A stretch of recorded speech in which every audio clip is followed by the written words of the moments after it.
Hits and Crits. This video is brought to you by Asmodee. What's up, Hits and Crits family? Welcome to this deep dive of Season 6 for the Baratheons. Very popular faction,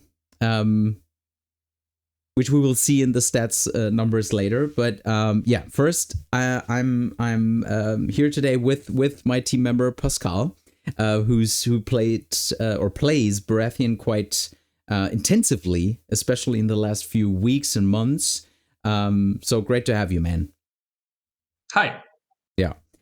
So we will dive deep into the season 6 changes, bring also some recap, and we brought again some cool lists you can try out, which have a little, make use of season 6, have a tweak, have a little, some innovative stuff we brought, and make sure to stick around because we will have a very cool initiative at the end of the video. So, okay, so let's jump right in. The current state of the Baratheons, Pascal. Please tee it off by telling me where are we coming from with the Baratheons. Yeah, so with the last patch, we had a slight buff to Andrew Commander, who got his First of the Kingsmen changed so that he gets moral rerolls as long as the enemy doesn't control crown or letters. We got another attachment rule for Davos Commander, so he can stick around into a second attachment into his unit. Mm-hmm. We got the general nerf to Landscavs, but as a slight buff to Riders of Highgarden, they now hit on 3+. Mm-hmm. And general changes to Boisterous Charisma that affect Renly too. Yeah, that affect Renly too. Like on the Andrew Commander thing, I mean, like Andrew is, and we will come to the most used commanders in a second, but Andrew is not the most played commander, and I feel, just from my point of view, the main reason for it is because he is being an aggressive commander, being a commander which needs to go in and kill stuff, does not really synergize well with the base deck, synergizes well with Baratheons are trying to do. Probably, I think this is the main reason why he lacks some not many people playing him. That's what I see, but we will have it in the wish list for some, maybe some changes will tweak him into something better in the future, right? Yeah. So let's go to the recap, right? Let's recap the faction in numbers. So we have a faction which I said has quite some popularity. The pick rate stays over seasons, stays stable. Popular faction with also a stable win rate. Also, a lot of times you hear when people ask, what faction can I pick up when I start the game? A lot of times you hear Baratheons are a good faction to start the game with, which I can relate to in parts at least, because Baratheons have some potential to make up for some big mistakes, while other factions probably can't do it because they just have some really tanky units. As we all know, really like armor heavy, decent morale. So if you do have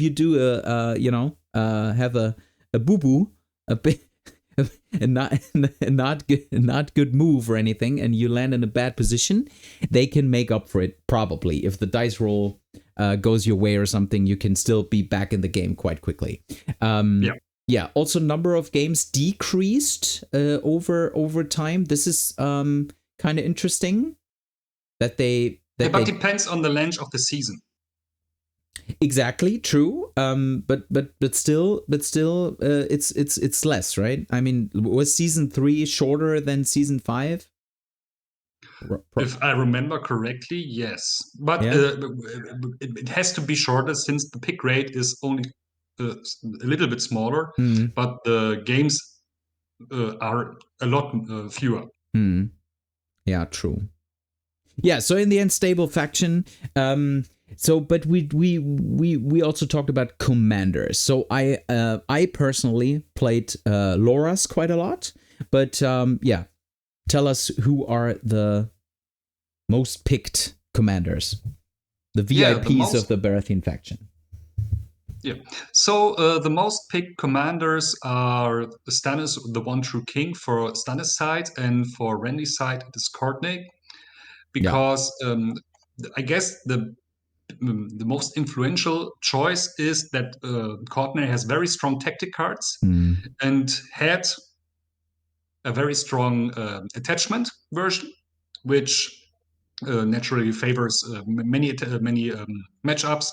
Counterplot is a great card for to cancel a lot of strong tactic cards in the right moment.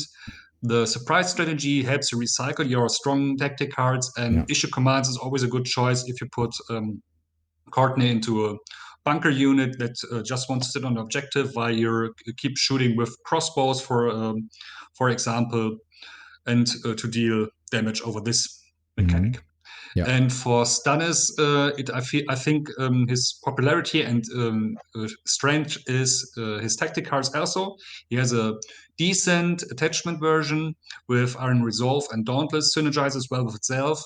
Has a few moral cards that help him staying alive. And in Kingsman, he's a force to be reckoned with. He gives a relock keyword that synergizes well with his tactic cards. And overall, the Relore units are, I would say, slightly above curve if comparing to the normal units. So it's a natural choice to play the Relore units with Stannis OTK. Yeah, and how do you feel about Loras? Because I did quite often the thing with double Rose Knights and Riders of High Garden, Thornwatch, and all that. That passive damage thing of healing, dealing passive damage. How do you feel about Loras in that aspect? I think Loras is a solid second choice commander for certain set matchups or game modes where you preferably have only 3 objectives, where you can park your 2 Rose Knights, for example, on the objective. So the enemy has to commit into your playstyle, is forced into your playstyle. And with Overgrowth, you can deal a lot of damage before the enemy even hits. attacks. Strong against dragons. They really fear the Overgrowth auto hits. And something like Greyjoys who have weak armor, they don't want to engage into a unit that they probably won't kill. And after that will heal up, deal additional damage, and maybe even kill them in retaliation. Yeah. All right, so that's where we are coming from. These were the commanders we quite heavily saw in especially bigger tournaments.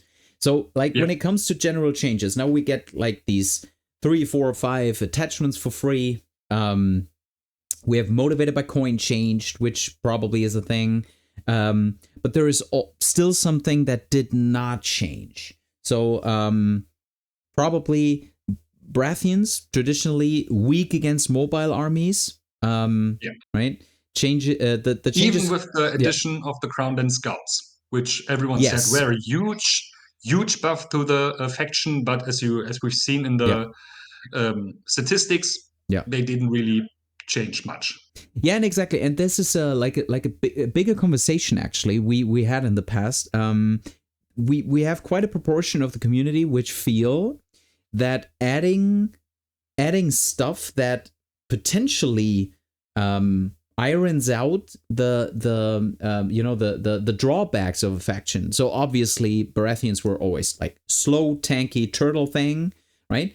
And with the implementation of such units, these community members feel we iron out basically each and every drawback in each faction, which makes like you can play each and every faction, you can play whatever you want, they can do everything you want. It really comes down to what you build, but everyone can be mobile, everyone can be like panic heavy, everyone can be attacky, everyone can be so therefore I feel that it didn't change much. It's probably good because Baratheons are still relying on the enemy committing to you attacking you and giving into what you are trying to achieve in your positioning, in your right. So they're still relying on this. The Crownlands gods are not helping. Exactly. So the changes, as I said, to motivated by coin are, I think, are beneficial for the Baratheons because they are quite, or very good, actually, very good in zone control and high grind potential. So motivated by coin is a thing that fuels what Baratheon players, what we are trying to do with them. So that's good, right? Yeah.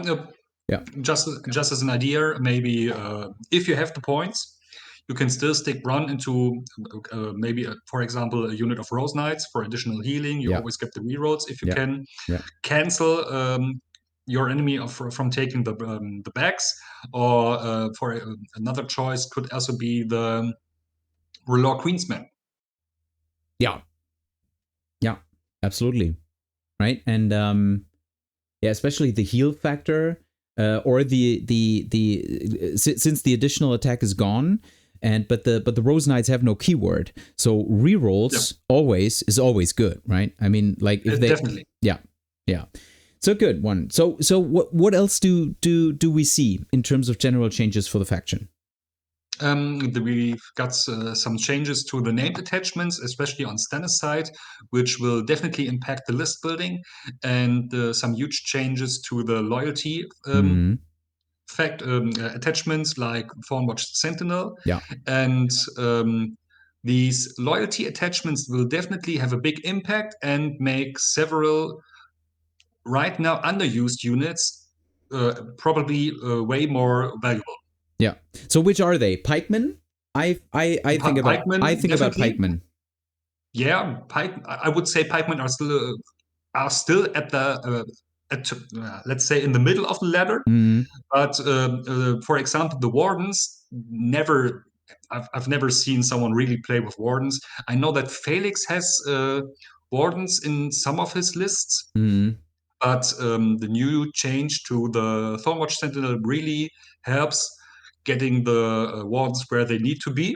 And the other change would be the Red Priestess, which helps the Sentinels to really dish out some damage. Yeah, true.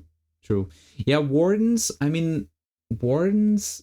The only list I can remember when I played wardens was with Davos in it.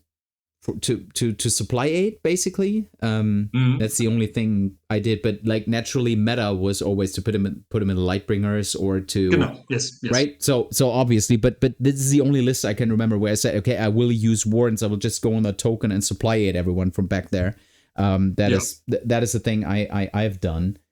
And even then, you had the choice between wardens and Stormcrow mercenaries, and since points where you'd weigh more, then the Stormcrow mercenaries were probably the better choice. But now with the changes to the Thornwatch Sentinel and the attachment points, you can really use the wardens to just sit on an objective, maybe supported by some stakes, and score over this. Yeah. Do you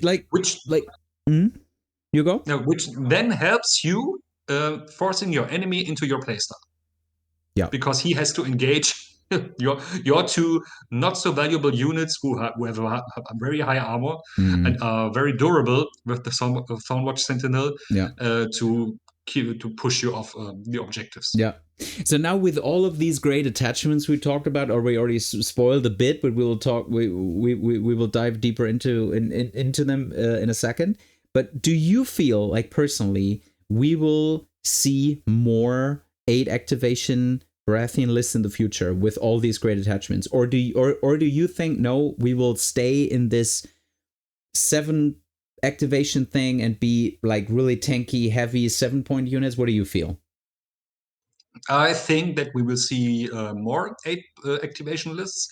There already were quite a few tries with Messe, and these lists just only got better. And I feel like for Renly's side, there are several choices for commanders. Like Courtney, you can play an activation list with coordinate, just sit him in wardens, put him somewhere in the middle. Use issue commands on your high damage dealing units supported by a very strong attachment, like Thornwatch Sentinel, for example, to keep on going, or Renly Free, which who has some amazing cards and that can synergize very well with the additional attachment points. Yeah. All right, so let's jump to the changes, the real changes for the Baratheons in particular. So we will start with one big change because he was used quite often, as we already talked about. So we have Courtney Penrose Commander, and also his attachment, because both have Might of Throne. And Might of Throne, basically, just to remind everyone, was a card where you had a free charge or melee attack action, which was taken out, and now it is. While your opponent does not control Crown, each time this unit attacks, it gains +1 attack die, and for charges, you count as rolling a 6. So it kept his character of the ability, I would say, but the free action is gone now. So how do you feel about Courtney Penrose? And I think we can skip the part about his cards are still amazing, right? We talked about it. Surprise strategy, issue commands. Change. Each and every card is amazing.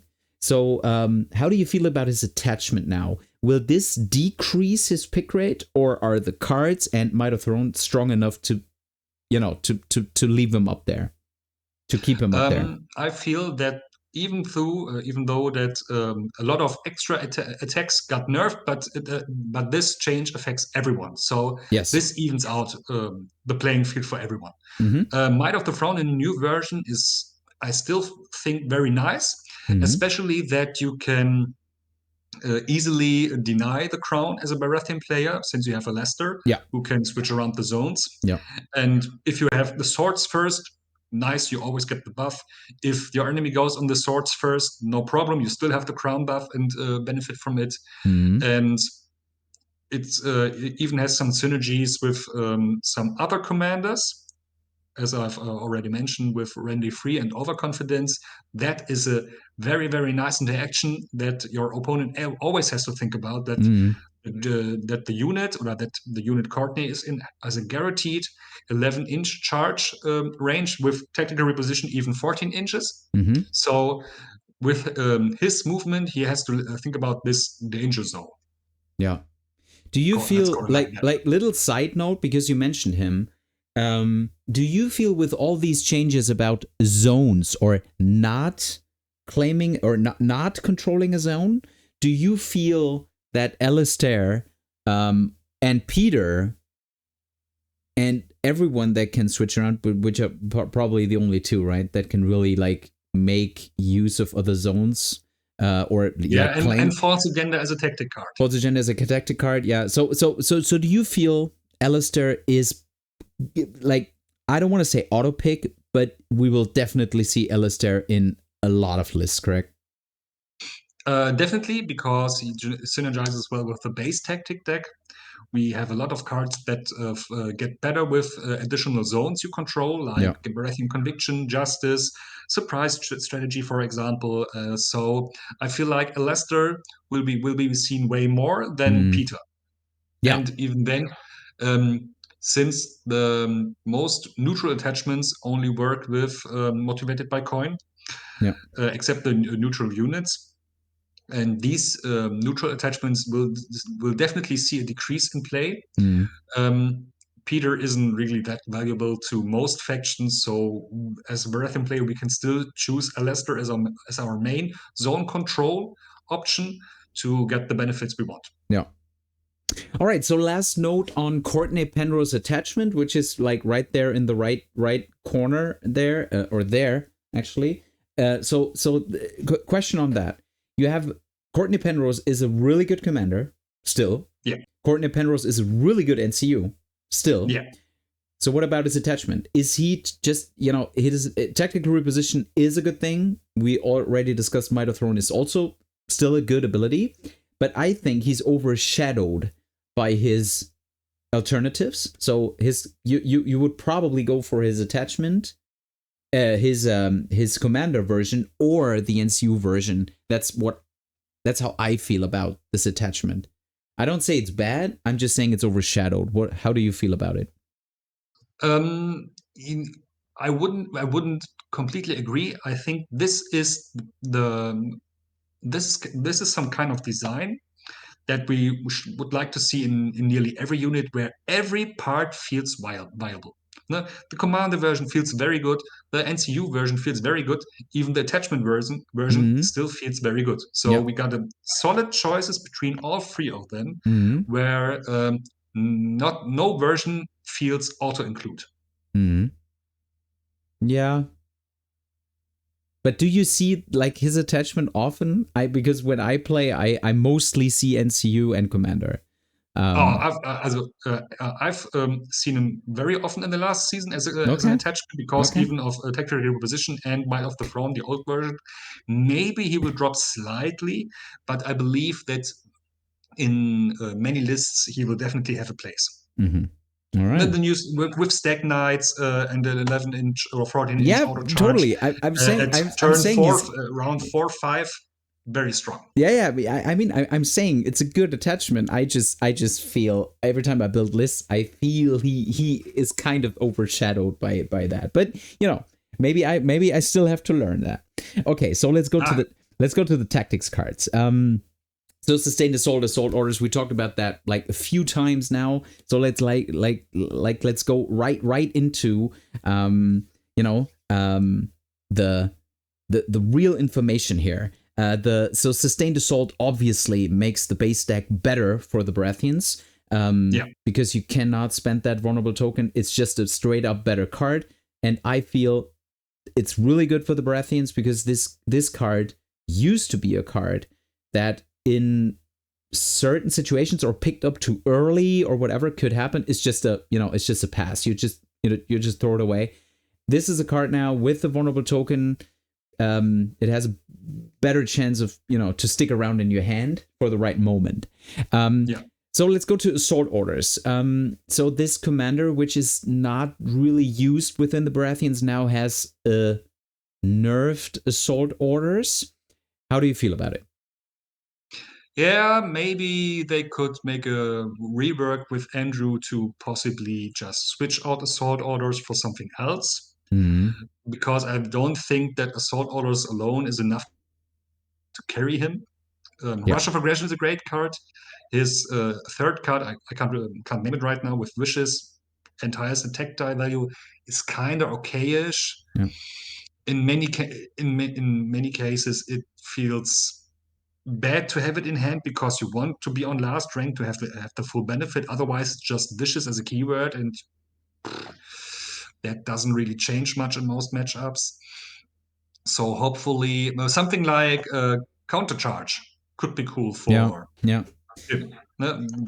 Yeah.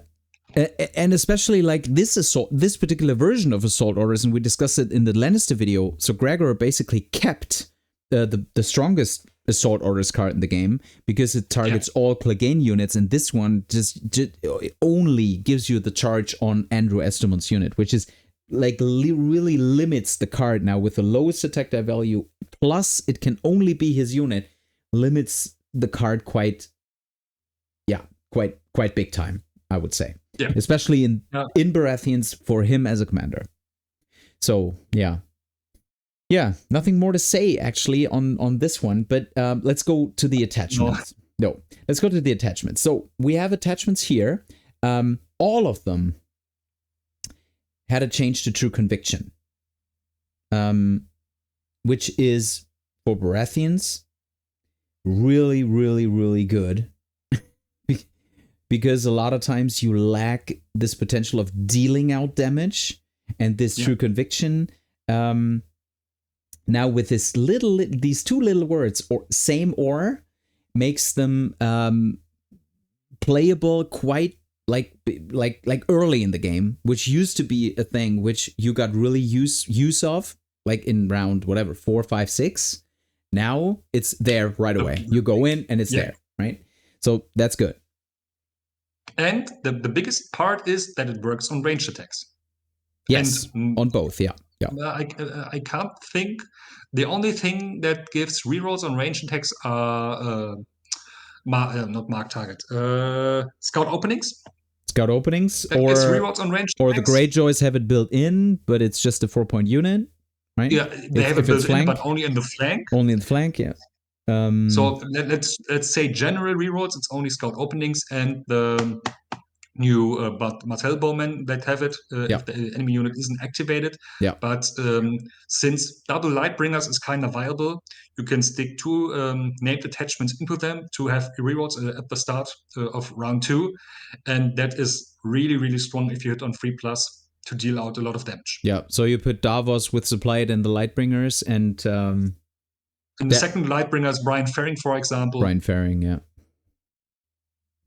Yeah, and also Brian Ferring brings Protection of the Crown, which is like really good for their already probably best defensive profile of all bowmen. So that's cool too. Brian Ferring in Queensman, is that a thing? Is that like indestructible? I feel like it's overkill. It's okay. I feel so. That's definitely overkill. Rerolling, no vulnerable. Can't. Yeah. And yes, the only thing that your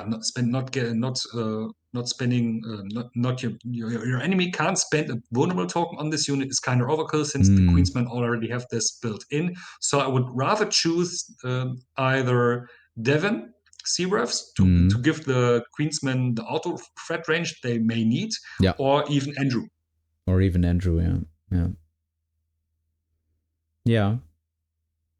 Yeah, so like to sum it up, True Conviction, really good for the faction because of the damage output. Also, just makes straight up all of these attachments better. And that being said, especially Davos, especially Devon, probably also Brian, but mostly Davos and Devon were heavily used before already, right? Because of Supply Aid and Reckless Heroism, as you say, right? Because both very, very important, but both abilities very important for the faction. So so even better now.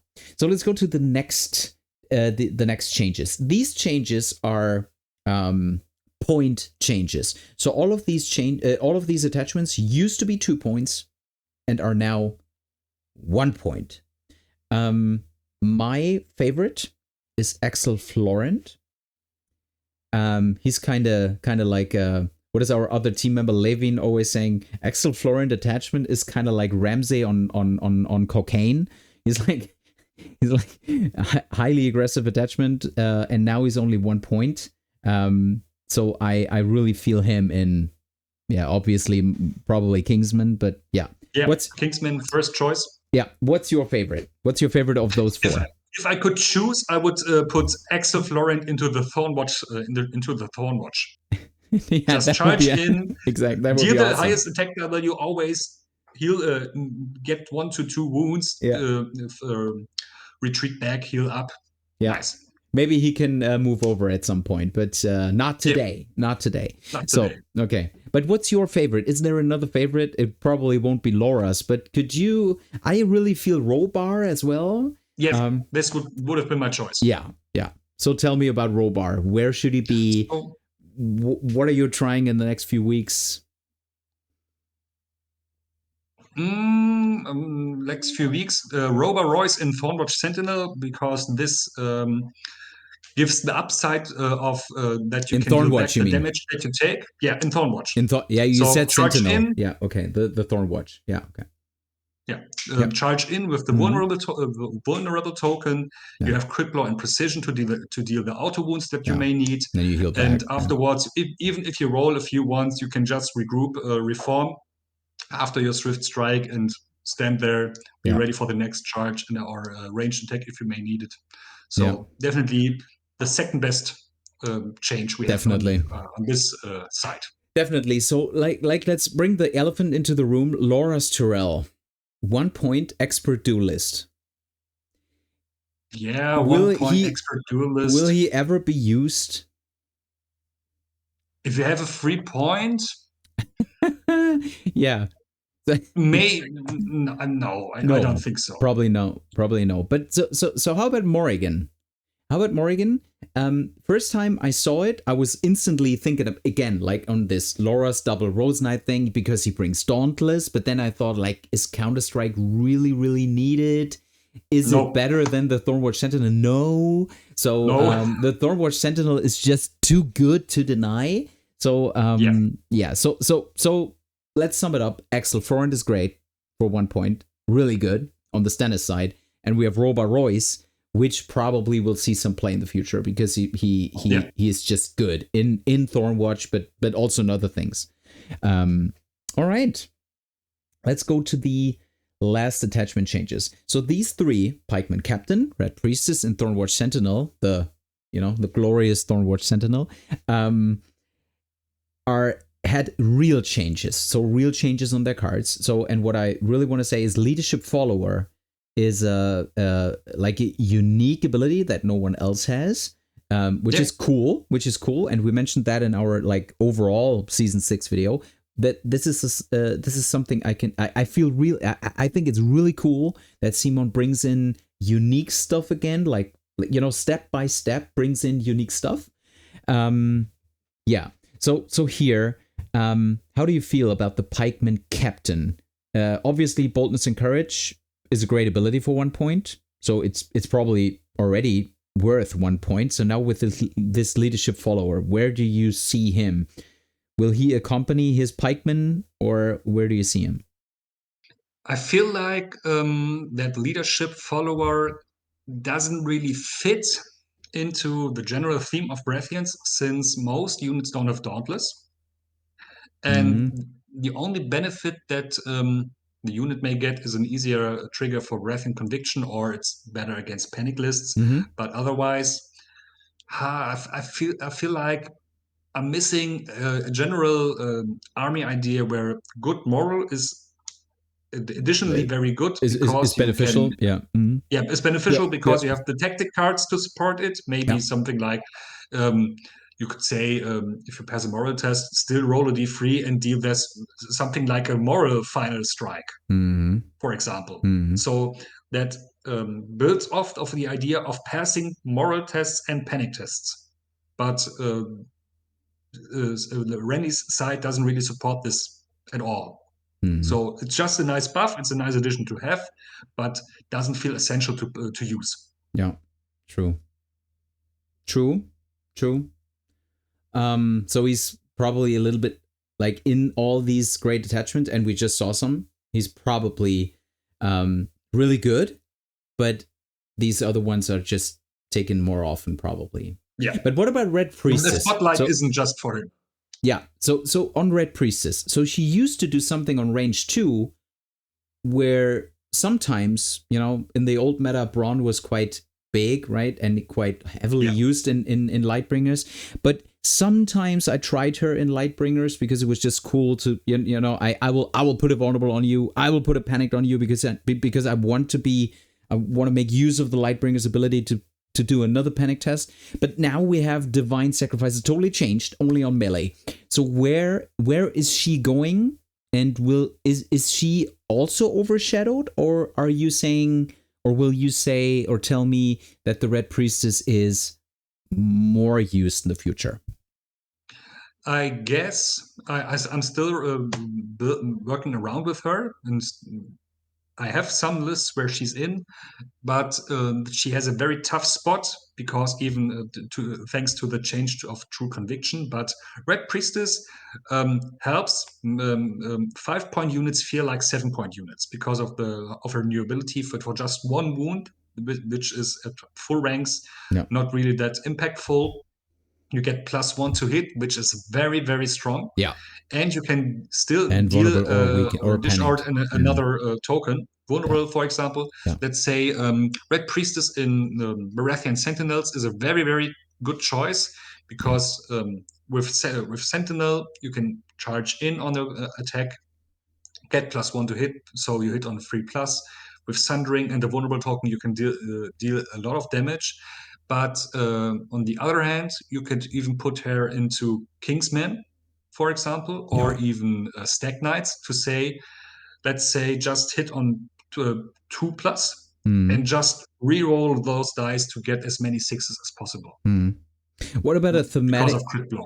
Yeah, what about the thematic unit, the Roller Faithful?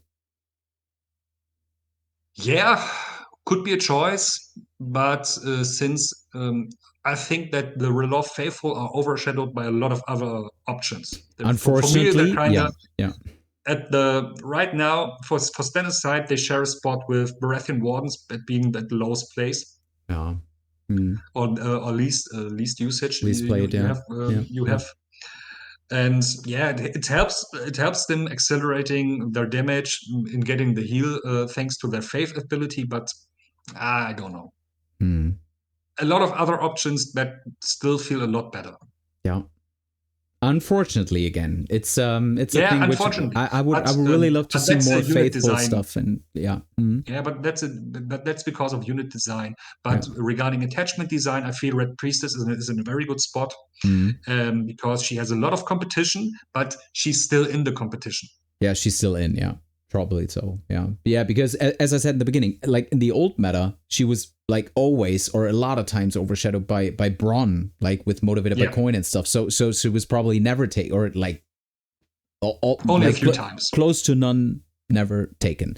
All right, so that's on the attachment changes, but we still have some, we still have a wish list. We still are not, we're not satisfied yet. There's always something we want to have more on this great faction. So what is your, like, let's say your top three wishes, what you would like to see for the Baratheons? Yeah, I guess in mid-season patch or whenever. Yeah. The mid-season patch, hopefully. I guess my top three would be a buff to Andrew Commander. We can't propose it enough. He still needs a bigger change. Maybe like this first of the Kingsmen to actually work on both zones, so your enemy has to control both zones, and it would be really, really hard for your enemy to deny it. And I feel like moral rerolls in most cases, since not many cards really work with moral, it's not that bad to always have rerolls. The only tactic cards is Baratheon Conviction that is in this case really, really strong.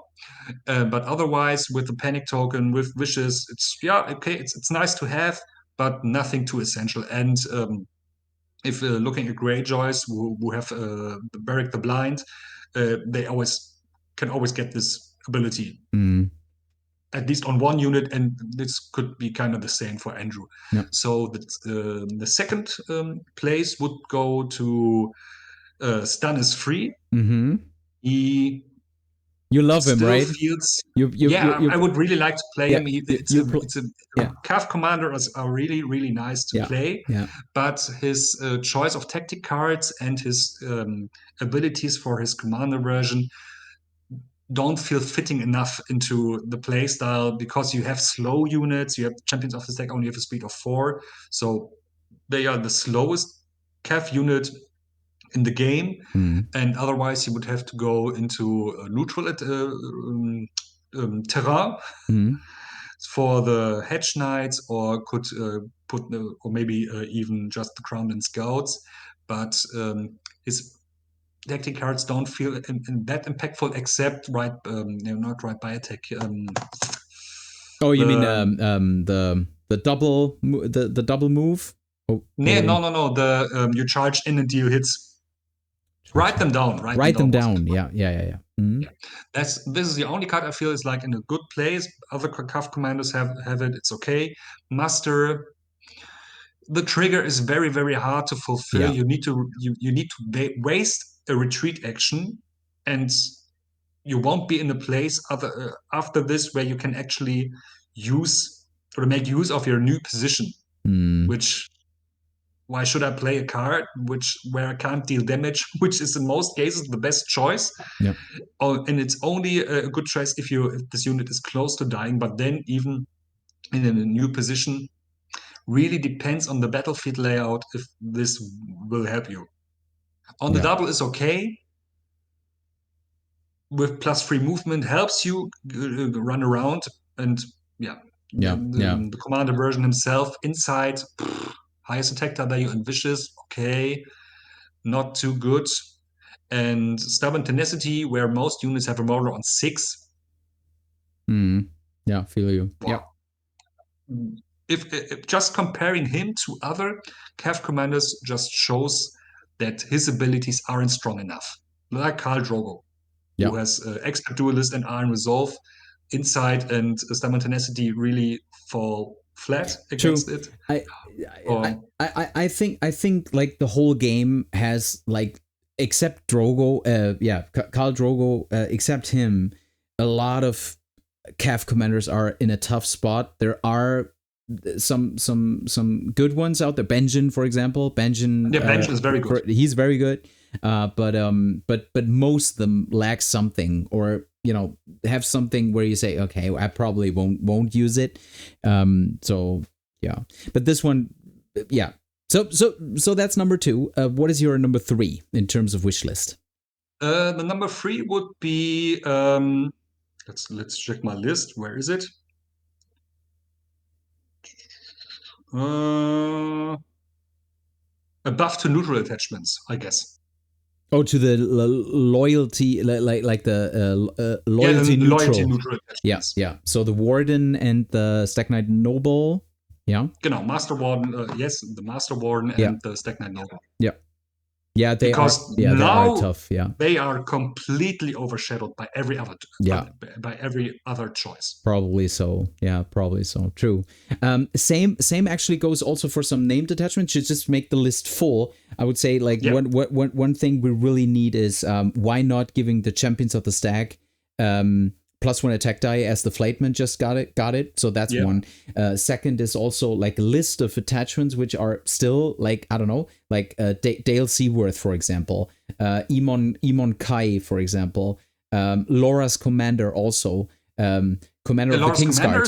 No, commander. The commander of the Kingsguard, adding only Deadly Bloom. He probably needs something else. Probably Dauntless or something to be played. So this is probably something they can, like, over time also look into. As you say, Baratheons are quite, they benefit quite a lot from all these changes, especially they can put all these great attachments in for free. But I feel they have quite really good attachments now, and have some, as you just said, like really overshadowed by it, like the loyalty neutral ones, and also the ones I mentioned. They are just out of the picture now. And this shouldn't be the case, right? You shouldn't be in a case where I say, okay, out of the 8 attachments, I can only use 4. That shouldn't be the case. So probably, for example, Laura's Deadly Bloom is kind of bad in the situation right now because there's only one unit that can really use it. And that's not the Rose Knights. It's not the Rose Knights. Only the High Garden Pikemen that really benefit from it. And every other unit, why should I put Laura's commander into it? This unit can't self-heal probably or properly, so he's just wasted in 99% of the units. Yeah, exactly. So probably he needs both. Yeah. Okay, so we built you built some innovative lists making use of Season 6 changes. So guide us through the first one. I know that you played the King in the South quite intensively. So I really like his tactic cards. Yeah. So what is it? Feel and that even though, even though, as in Joffrey, also King in the South, he has some, when he plays his tactics cards, he gets some drawback out of it. Also, like a little punishment out of it. So tell us about this list.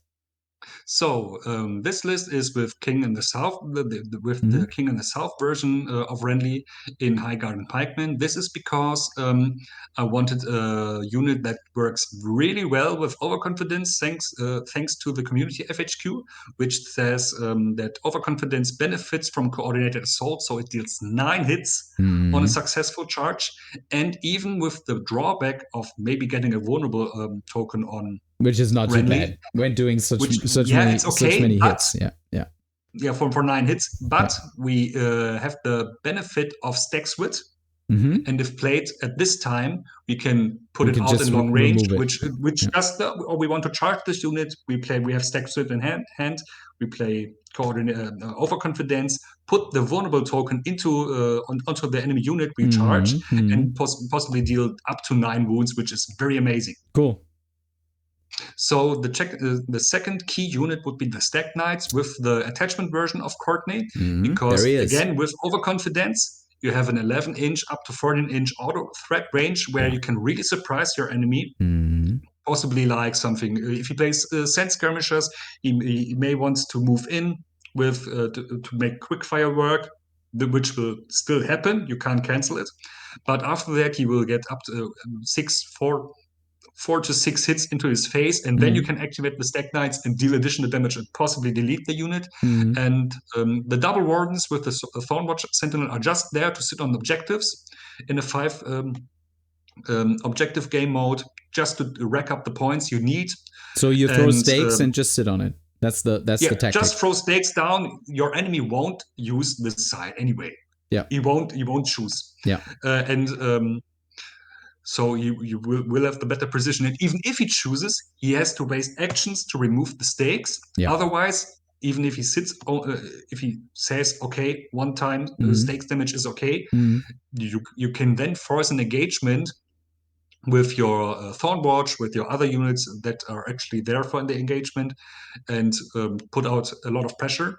And the Thornwatch Sentinel with Robber Royce is just for the Furious Charge and the self-sustain it has to deal with any middle armored unit that your enemy may have. And the NCU choices reflect the entire concept is built around overconfidence, having the right zones at the right time. That's why you need Eldon. So that's why there's Eldon and Alester.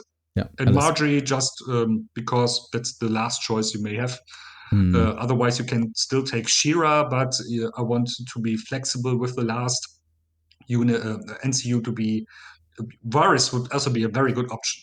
Varys, I mean, Varys is always a good option when you never know. He's like a Wormwood tree in the middle, right? He's something. If you don't know what to put down, put a Wormwood tree in the middle. If you don't know which 4-point attachment to use, just use Varys. If you have the points, right? If you have the neutral points left. Yeah, and this list definitely has them. Great list. So I was actually like when I first saw it, I was actually a little bit like wondering about the double wardens with the Thornwatch Sentinel, but in this concept with these five infantry units on the table, and especially like in a five objective game mode, this totally makes sense. So so let's go to this. Even with 3 objectives, it's still fine. You just need to be first out there. That may be the hard part, but you still have overconfidence which you can fish for with Eldon to get it as fast as you need it. So like Dance with Dragons, the enemy touches the X, just play overconfidence on your fast units and get there and get the egg for yourself. All right, so let's go to the second list. So this one was on the Renly side of things. Now we have Justin Messe, was already mentioned before, and there we see some of the stuff we already discussed. We see the Red Priestess and Baratheon Sentinels, which we explained.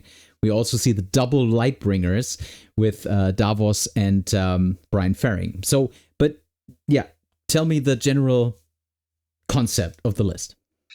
It's not as let's say I'm missing the word right now.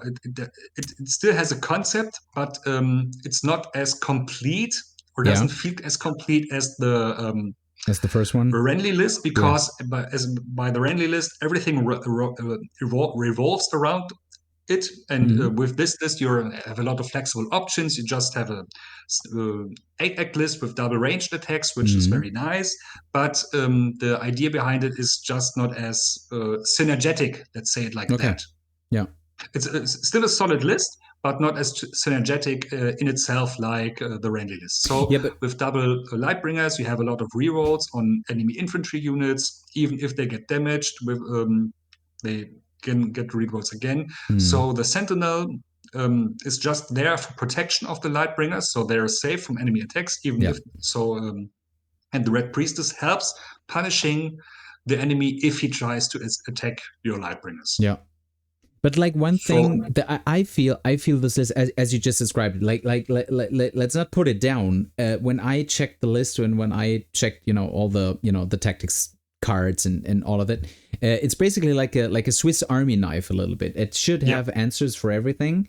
But can you tell the community once more why Justin Messe and Lysine sell swords, please? That's just the personal favoritism of the pirates. I like the pirates. They're a very nice looking unit. Yeah. They are very, very strong. That's what I want to hear. Yeah. Yeah. I even tried it with my tails in an 8 activation list with Obara, which is in Feast for Crows really, really nice to be sure that you in most cases make the 11-inch charge. Yeah. And this unit can self-sustain itself. Or just say, maybe I don't need the a lot of flexible options for the Lysine cell swords, but since I like them a lot, I choose them. Yeah. And the NCU choices are kind of like, let's call it the last options we had. You can still take Varys. Patchface is a nice, is still very strong. Yeah. NCU, if you know how to play him. Yeah, and especially in certain matchups, right? Especially in certain matchups, yeah. Yeah, Shira is there to keep your units clean from enemy condition tokens by either using the bags or the letters. And Axel is there for the panic tokens, so your Lightbringers can spread the word of fire. Yeah. Yeah, I'll definitely try it. So, since Pascal and myself are such fanboys for the Baratheon faction, we want to throw something out, and Pascal came up with it, and I always, when such innovative ideas and or cool ideas come up, I'm the first one that raises my hand and say, okay, I think we have something. So we are both putting out, if you guys out there play Baratheon main and you win a 32 player plus tournament with Baratheons in season 6, you can choose one of the Game of Thrones miniatures that are out for the Game of Thrones miniatures game from Night Models. Brought a game out and also provided STL files, and we bought all the STL files. And if you win a tournament, please reach out to us, prove that you won this tournament, and then you can choose one of these awesome looking miniatures. We will print them for you. We will send it globally. So wherever you are, this goes out from our Baratheon hearts. Raise your warhammers and go winning. And so that's that. So great idea, Pascal. Thanks for bringing this into this video.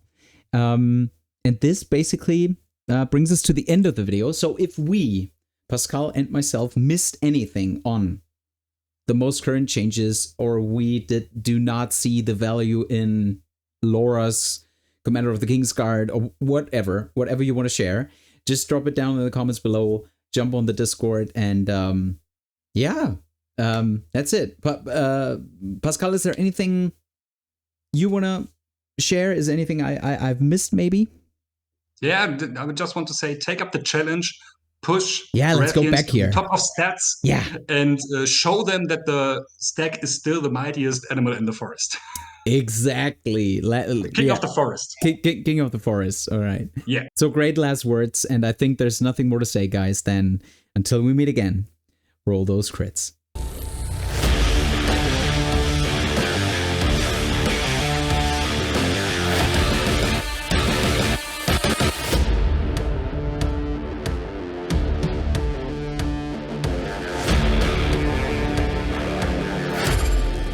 Come for the hits and stay for the crits.